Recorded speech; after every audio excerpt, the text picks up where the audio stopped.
तो आज की इस वीडियो में हम बात करेंगे बिहार स्पेशल के बारे में, ठीक है ना। जो कि आपको मालूम है कि हम टॉप 2000 जो प्रश्नों का सीरीज कंप्लीट करवा रहे हैं, उसी सीरीज का आज का पार्ट 53 नंबर है, ठीक है ना। यानी कि इससे पहले जो है हम पार्ट 52 तक पूरा कंप्लीट करवा दिए हैं। हमारे चैनल पे प्लेलिस्ट के माध्यम से जाके देख सकते हैं, ठीक है ना। सबसे बड़ी बात क्या है दोस्त कि इसमें हम जितने भी प्रश्न कंप्लीट करवा रहे हैं ना, सब के सब आपको PYQ है। उसके बाद से जितने NCERT से बन सकते हैं सब के सब है। उसके बाद से इसमें जितने सीरीज को में कंप्लीट करवाया जा रहा है ना, ये बिहार के सभी परीक्षाओं के लिए ना काफी ज्यादा महत्वपूर्ण होने वाला है, ठीक है ना। तो बस वीडियो को ना ध्यानपूर्वक देखते हुए चलिएगा। तो चलते हैं हम आज का पहला प्रश्न देखते हैं, जो कि आप बिल्कुल समझते हुए चलिएगा, ठीक है ना। बोल रहा है कि झुनझुनवा पहाड़ जो है अपनी अद्वितीय धात्विक ध्वनि उत्पन्न करने वाली चट्टान के लिए जाना जाता है। आखिर ये बिहार के किस जिले में स्थित है, ठीक है ना। तो देखिए बात करते हैं ये झुनझुनवा पहाड़ के। देखिए दोस्तों, ये झुनझुनवा जो पहाड़ है ना, इसका जो साउंड निकलता है ना, ध्वनि, ये ना एक अलग ही तरह के मेटल जैसा निकलता है, ठीक है ना। तो इन सब चीजों को जब आप समझ के चलिएगा ना, तो कोई भी दिक्कत नहीं आएगा, ठीक है ना। तो आखिर ये है कहाँ पर झुनझुनवा पहाड़, तो याद रखिएगा ये कहाँ पर है, औरंगाबाद में है। कहाँ पर है, औरंगाबाद में। आखिर एक और चीज समझ लेते हैं कि औरंगाबाद है कहाँ पे। तो एक छोटा सा ना बिहार का मैप बना के आपको चीजों को समझा देते हैं, ठीक है ना। तो देखिए ये जो है बिहार है, ठीक है ना। बिहार के बीचों बीच से गंगा नदी निकलती है, तो ये ऊपर वाला जो बिहार होता है ना, ये उत्तर बिहार हो जाता है, ठीक है ना। और ये नीचे वाला दक्षिण बिहार हो जाता है, ठीक है ना। तो देखिए यहाँ पर रोहतास हो गया, ठीक है ना। उसके बाद से कैमूर, यहाँ पर कैमूर हो गया, रोहतास हो गया, औरंगाबाद हो गया, ठीक है ना। तो यहाँ पर जो है आपको औरंगाबाद है, और यहीं पर जो है ना आपको झुंझुनवा पहाड़ देखने को मिलेगा। औरंगाबाद के जो भी होंगे उनको तो जरूर मालूम होगा, और कमेंट बॉक्स में जरूर बताइए कि क्या आप इसके बारे में जानते थे कि नहीं जानते थे, ठीक है ना दोस्त। तो यहाँ पर जो आपको मैप के माध्यम से समझ लिया, अब चलते हैं थोड़ा सा थ्योरी के माध्यम से भी समझ लेते हैं। तो देखिए बोल रहा है कि झुंझुनवा पहाड़ जो है ना, ये बिहार के औरंगाबाद जिले के पैया गांव में स्थित है। कहाँ पर है, पैया गांव में स्थित है, ठीक है ना। यह एक रहस्यमयी चट्टान के लिए जाना जाता है, जिससे टकराने पर ना धातु जैसी आवाज निकलती है। समझे ना बात को, जब यह टकराता है तो मेटल जैसा आवाज निकलता है, धातु जैसा आवाज निकलता है, ठीक है ना। ये जो पैया गांव का संबंध जो है ना, ये राजा नारायण सिंह से, जो कि पृथ्वीराज चौहान के ना वंश से आते थे। समझे ना बात को। तो यहाँ पर आपको थ्योरी के माध्यम से भी क्लियर हो गया, और मैप के माध्यम से भी आपको बता दिए, ठीक है ना। तो अब चलते हैं अपने अगले नंबर प्रश्न पे। देखिए इस सीरीज को ना, अगर सच में आप बिहार की किसी भी परीक्षाओं की तैयारी कर रहे हैं ना दोस्त, अगर इस सीरीज को एक बार ध्यान पूर्वक देख लिए ना, मेरे को नहीं लगता है कि इससे बाहर आने वाला है क्वेश्चन, ठीक है ना। क्योंकि उसमें पूरी व्याख्या के साथ कंप्लीट करवा रहे हैं, साथ ही साथ जितना हम आपको PYQ बिहार के एग्जामों के लिए इसमें पूरा इंक्लूड है, साथ ही साथ NCERT हो गया, उसको से VBA MCQ उसमें कंप्लीट करवा रहे हैं, ठीक है ना। और सबसे बड़ी बात क्या है कि इसमें हम करेंट अफेयर भी आपको अभी हाल ही में कंप्लीट करवा रहे हैं, जो कि आप देख सकते हैं जाके पूरे 12 महीनों का कंप्लीट करवा रहे हैं, ठीक है ना। तो बिल्कुल इन सब चीज़ों को अपडेट रहिएगा, ठीक है ना। अब हम अपने प्रश्न पे बात करते हैं। तो ये है जो है आपको 522 नंबर है। बोल रहा है कि बिहार के निम्नलिखित प्रख्यात विभूतियों में से किसे भारत रत्न से सम्मानित नहीं किया गया है। देखिए ये 4 ऑप्शन दिए गए, और चारों के चारों ना बिहार के लिए विभूतियां है, और इनमें से किसको जो है ना भारत रत्न सम्मानित नहीं किया गया। तो याद रखिएगा ये कौन है। तो जयप्रकाश नारायण से तो किया ही गया है, कर्पूरी ठाकुर भी हाल ही में किया 2024 में। लेकिन बात करें वहीं पे बाबू जगजीवन राम को, इनको जो आपको भारत रत्न सम्मानित नहीं किया गया है, ठीक है ना। लेकिन यहीं पे 4% को में से 3% को किया गया है, जयप्रकाश नारायण, कर्पूरी ठाकुर और उस्ताद बिस्मिल्लाह खान, ठीक है ना। तो इन सब चीजों का आप जरूर ध्यान में रखिए। ऑप्शन नंबर C हमारा सही आंसर हो जाएगा, ठीक है ना। तो चलिए हम एक बार व्याख्या भी देख लेते हैं। तो देखिए यहाँ पर ध्यान से समझिएगा, भारत के सर्वोच्च नागरिक सम्मान भारत रत्न, ठीक है ना, ये बिहार के ना मूल निवासी 4 प्रतिष्ठित हस्तियों को प्रदान किया गया। और 4 कौन कौन है, तो याद रखिएगा डॉक्टर राजेंद्र प्रसाद, जो कि भारत के प्रथम राष्ट्रपति थे, ठीक है ना। और ये है कहाँ के, तो याद रखिए इनका जो जन्म स्थान है ये जीरादेई, जो कि सिवान जिला में है। यहाँ के बहुत सारे बच्चे इनको जरूर जानते होंगे, नहीं तो पूरे भारत के लोग तो जरूर इनको जानते हैं, ठीक है ना। नेक्स्ट क्या है कि उस्ताद बिस्मिल्लाह खान, इनको दिया कब गया था, तो 2001 में दिया गया था। और राजेंद्र प्रसाद को कब ये दिया गया था, तो 1962 में इनको सम्मानित किया गया था, ठीक है ना। तो इनको जो है बिस्मिल्लाह खान को 2001 में दिया गया था, और इनका जन्म स्थान कहाँ पर है, तो डुमराव में। और डुमराव है कहाँ पे, तो बक्सर जिला में है। समझे ना बात, तो कहाँ पर है, बक्सर जिला में। नेक्स्ट बोल रहा है कर्पूरी ठाकुर जी, इनको तो आपको मालूम है कि 2024 में ही सम्मानित किया गया था, और उनके मरने के बाद किया गया था, ठीक है ना। इनका जो जन्म स्थान है वो कहाँ पर है दोस्त, तो याद रखेगा पिताउडीजिया में। कहाँ पर है, पितौड़ी जिया में, ठीक है ना। अभी के टाइम में ये कर्पूरी गांव से नाम से जाना जाता है, ठीक है ना। और ये कर्पूरी ग्राम है कहाँ पे, तो समस्तीपुर जिला में है, ठीक है ना। तो आप इन सब चीजों को जरूर ध्यान में रखिएगा। नेक्स्ट क्या है कि जयप्रकाश नारायण, इनको कब दिया गया था, तो 1999 में सम्मानित मरणोपरांत किया गया था। इनका है कहाँ पर जन्म स्थान इनका, तो सीताब दियारा, जो कि कहाँ पर पड़ता है, सारण जिला में, यानी कि छपरा जिला में। समझे ना बात को। तो ये चारों हस्तियों को आप याद रखें कब दिया गया था, कभी कभी पूछ देता है, समझे ना, बिहार के एग्जामों के लिए। तो ये काफी ज्यादा आपके लिए VVI प्रश्न है, ठीक है ना। अब हम चलते हैं अपने अगले प्रश्न पे। अगला जो प्रश्न बोल रहा है कि निम्नलिखित में से किस नेता ने अखिल भारतीय रविदास महासभा की स्थापना की थी। किसका, अखिल भारतीय रविदास महासभा की स्थापना किया था। किसने किया था, तो याद रखिएगा बाबू जगजीवन राम ने किया था। किसने किया था, बाबू जगजीवन राम ने किया था। ऑप्शन नंबर बी हमारा सही आंसर हो जाएगा, ठीक है ना। यहाँ पर आपको चित्र के माध्यम से भी लगा दिए हैं, आप आराम से इनको देख सकते हैं। ये रहे हमारे जगजीवन राम जी, ठीक है ना। तो इनको जो है आपको अखिल भारतीय रविदास महासभा की स्थापना की क्रेडिट जाता है, ठीक है ना। अब हम इनके बारे में और भी चीजें समझ लेते हैं। तो देखिए, बाबू जगजीवन राम ने कई रविदास सम्मेलनों का आयोजन किया था, और कलकत्ता, यानी कि अभी की बात करें तो कोलकाता के विभिन्न क्षेत्रों में, यानी कि डिफरेंट रीजनल में गुरु रविदास जयंती मनाई गई थी, ठीक है ना। और ये 1934 में ना उन्होंने कलकत्ता में अखिल भारतीय रविदास महासभा और all India depressed classes league की स्थापना भी किए थे। समझे ना बात को, कब किए थे, तो याद रखिएगा उन्होंने 1934 में जो है ना, उन्होंने कलकत्ता में अखिल भारतीय और ऑल इंडिया डिफरेंस की स्थापना भी किए थे। तो ये 2-3 पॉइंट जो है ना आप बिल्कुल जो है याद रखिएगा, ठीक है ना दोस्त, ताकि आपको कहीं भी दिक्कत नहीं है, ठीक है ना। अब चलते हैं अपने नेक्स्ट क्वेश्चन पे। अच्छा, अगला प्रश्न क्या बोल रहा है, बोल रहा है बिहार प्रांतीय कांग्रेस समिति का गठन किस वर्ष और कहाँ स्थान पे किया गया था, मतलब कहाँ पे किया गया था।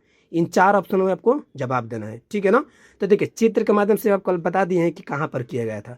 तो याद रखिएगा 1908 में किया गया था, और जगह का क्या नाम है, तो पटना में किया गया था। कहाँ पर किया गया था, पटना में किया गया था 1908 में। किसका किया गया था, तो याद रखिएगा बिहार प्रांतीय कांग्रेस समिति का गठन किया गया था।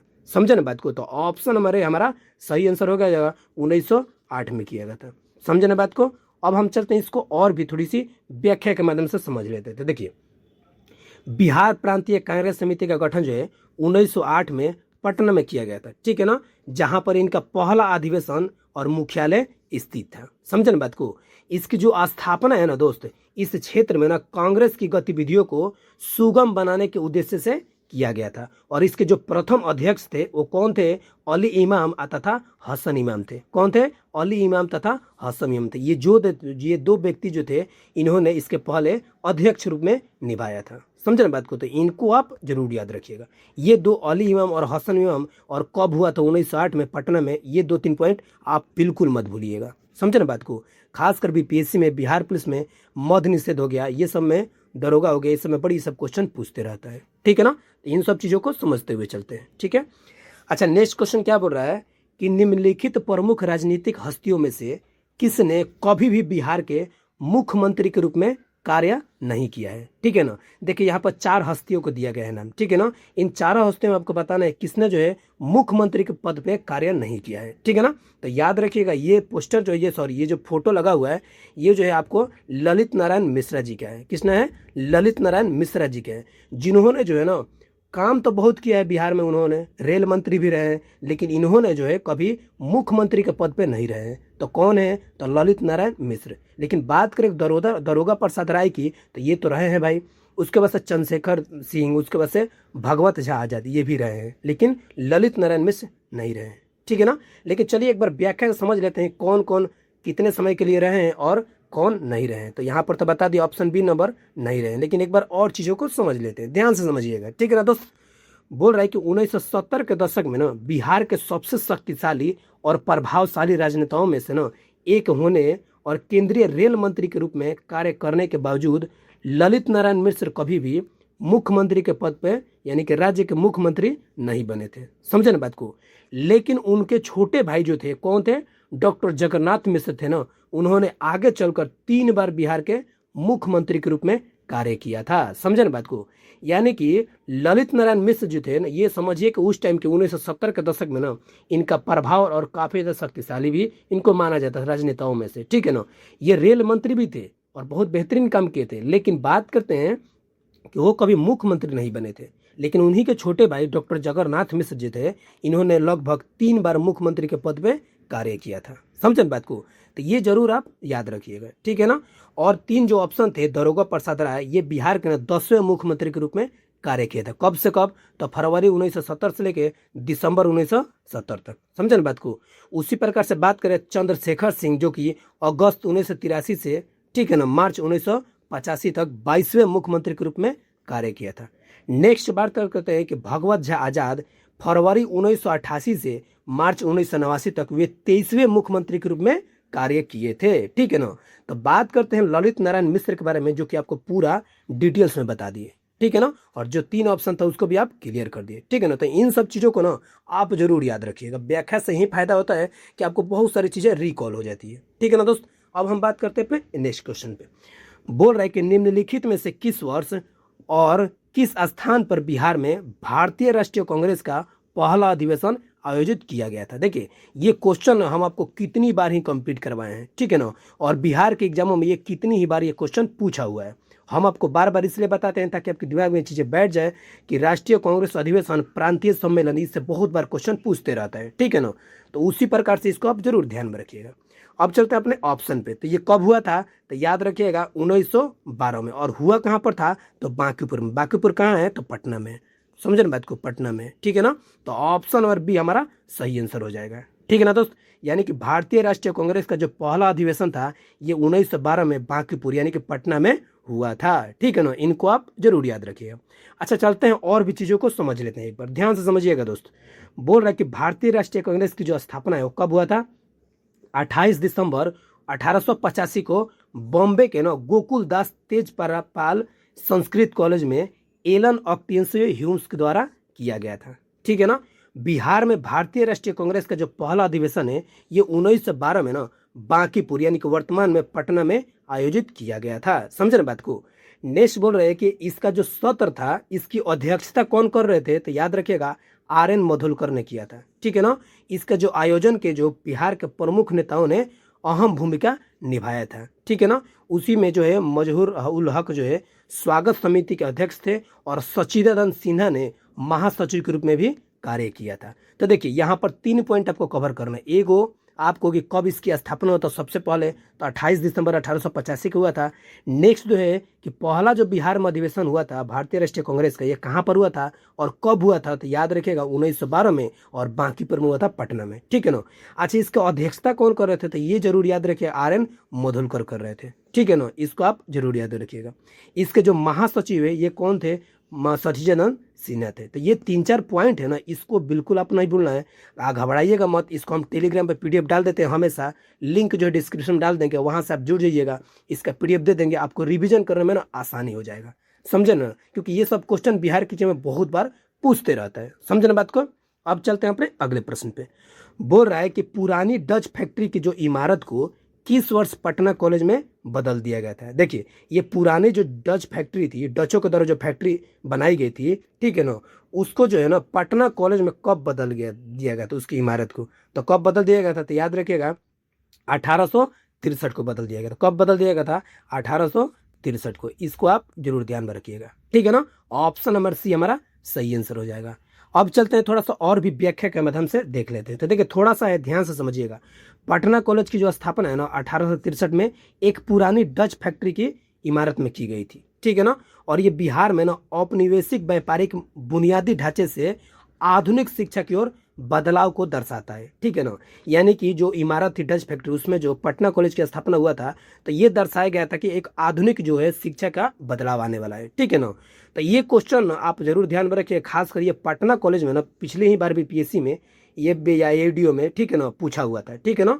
तो इसमें जो है ना आपको स्थापना पूछ देता है, विश्वविद्यालय की स्थापना पूछ देता है, इसीलिए हम आपको कंप्लीट करवा देते हैं।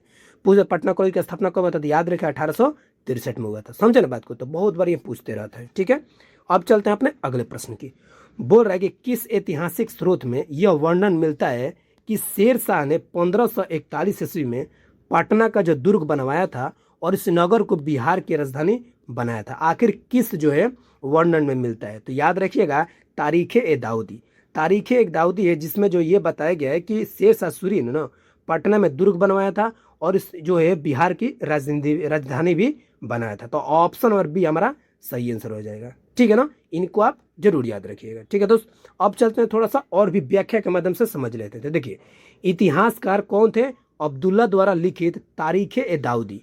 किनके द्वारा? अब्दुल्ला द्वारा लिखित तारीख-ए-दाऊदी में उल्लेख मिलता है कि शेरशाह सूरी ने 1541 में पटना में एक दुर्ग यानी कि किला बनवाया था। ठीक है ना, और इसे बिहार की राजधानी बनाया था। और ये जो स्रोत है ना, ये अफगान शासकों के ना इतिहास का एक महत्वपूर्ण विवरण प्रस्तुत करता है। समझे ना बात को? एक चीज और समझ लेते हैं शेरशाह सूरी के बारे में कि इनका जो कार्यकाल था ना, ये मात्र 5 साल का था। ठीक है ना, कब से कब? तो 1540 से लेके, ठीक है ना, 45 तक था। समझे ना बात को?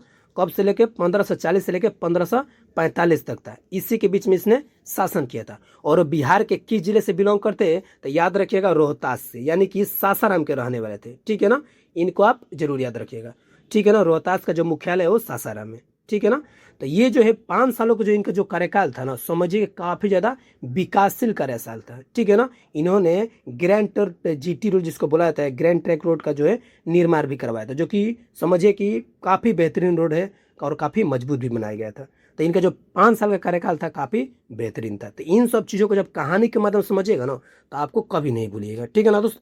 अच्छा, अब नेक्स्ट क्वेश्चन बोल रहा है कि राजा मान सिंह ने किस अवधि के दौरान जो है ना बिहार के प्रांतपति के रूप में कार्य किया, जिसके दौरान जो है बिहार में मुगल साम्राज्य काफी मजबूत हो गया था? ठीक है ना, तो इसका सही आंसर क्या हो जाएगा? तो याद रखिएगा ऑप्शन नंबर बी, यानी कि 1587 ईस्वी से लेके 1584 ईस्वी तक ही इन्होंने कार्य किया था। ठीक है ना, जो कि बिहार में ना मुगल साम्राज्य काफी ज्यादा मजबूत हो गया था। ठीक है ना, तो ऑप्शन नंबर बी हमारा सही आंसर हो जाएगा। ये रहे हमारे राजा मान सिंह जी। ठीक है ना, ये फोटो के माध्यम से भी आप देख सकते हैं। ठीक है ना, लेकिन चलिए हम एक बार ना समझ लेते हैं व्याख्या के माध्यम से। तो देखिए, सबसे पहले तो आप ये समझिए कि राजा मान सिंह के बारे में कुछ महत्वपूर्ण तथ्य जान लीजिए। ठीक है ना, वे आमेर यानी कि वर्तमान में ना जयपुर क्षेत्र के जो आमेर एरिया है वहीं के ना कछवाहा राजपूत के शासक थे। किसके? कछवाहा राजपूत के शासक थे। वे अकबर के नवरत्नों में से भी एक थे। ठीक है ना, और वे बिहार के सूबेदार यानी कि प्रांतपति के रूप में ना 1587 ईस्वी से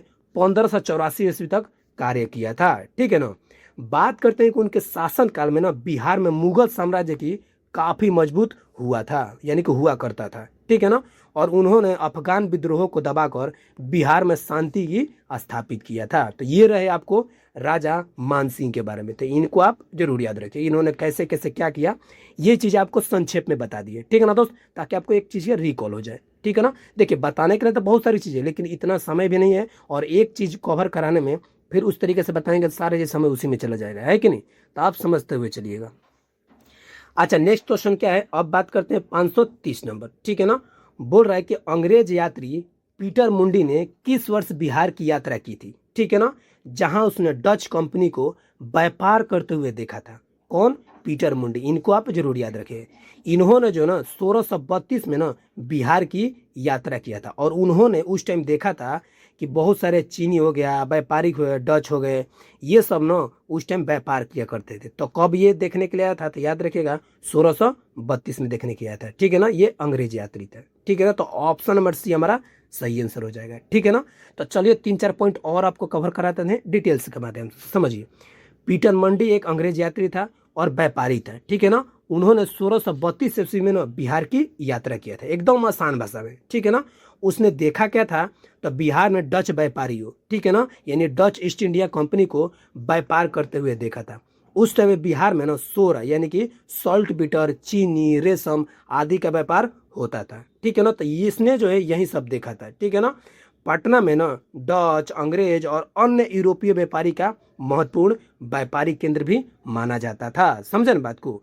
तो जो ये पीटर मंडी जो था ना, ये अंग्रेज यात्री ने ये सारा चीज देखा, उसके बाद से इसने भी सोचा कि हम लोगों को भी व्यापार करना चाहिए यहाँ से। समझे ना बात को?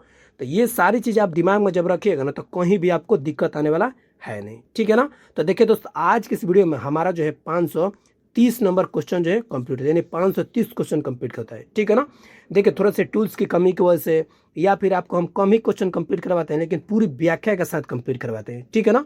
और साथ ही साथ बिहार के सभी एग्जामों के लिए ये तो कंप्लीट करवाते हैं, नदियों का हो गया, उसके बाद से आपको जितने भी करेंट अफेयर हो गए बिहार से रिलेटेड सब कंप्लीट इसमें करवाते चलते हैं, ठीक है ना। तो दोस्तों अगर बिहार के आप किसी भी परीक्षाओं की तैयारी कर रहे हैं ना तो दोस्तों इस चैनल से ना दिल से जुड़ जाइए, ठीक है ना। अगर हमारी मेहनत सच में अगर आपको अच्छा लग रही है ना तो वीडियो को ना दिल से लाइक कीजिएगा और कमेंट बॉक्स में बताइएगा कि सच में आपको कैसा लगा वीडियो, ठीक है ना। कोई भी राय हो जरूर बताइएगा, ठीक है।